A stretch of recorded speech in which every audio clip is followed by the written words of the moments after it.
Many people woke up this morning to downed trees and power lines after last night's storms. The Blair community was hit hard, and volunteers and emergency crews have been working for hours to get the city back on its feet.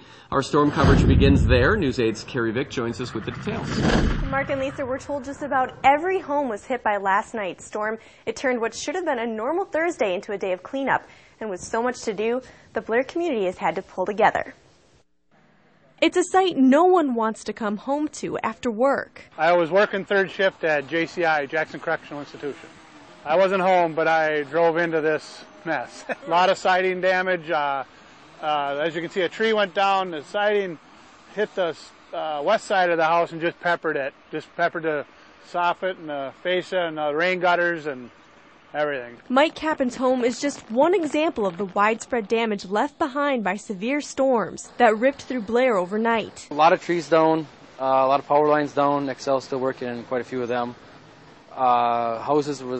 Most every house in town has some sort of damage to it, whether it be trees on it, hail damage. The storm brought straight-line winds reaching 60 to 70 miles per hour, heavy rain and hail. Extensive hail damage to siding and that's throughout the city.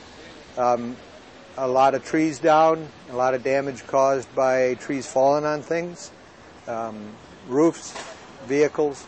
We have quite a bit of wind damage as well. It was enough to keep emergency crews and volunteers busy all through the night and into the morning. It's been a very long day. But with plenty of people pitching in, the city is already starting to look like itself again. Cleanup is well underway, and we're making good progress with the cleanup. We've got a lot of good volunteers here that have been working for a long time. Cappen says the storm has shown what Blair is really made of. I tell you what, it's unbelievable. In this small town, the type of friends you have, they had everything buttoned up by 8 o'clock. You know, the roof was leaking pretty heavy.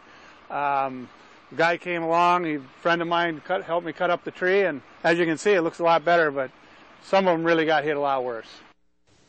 Now, Blair Taylor Schools also suffered damage from the storm. Take a look at this picture. You can actually see the light coming through the roof of the high school gym. The superintendent tells us that hole has been temporarily patched. But the school's cafeteria roof was also damaged, and there is water damage in several areas of the school. Blair Taylor Schools were closed today and will be closed tomorrow, too, as damage repairs continue. All right, thank you very much, Carrie. Now, there were more than 900 people without power after the storm hit. Crews from Xcel Energy worked most of the day to get people back online. They're not going to be, that school took some pretty heavy damage there, it looked like. It's an incredible picture, my goodness. Well.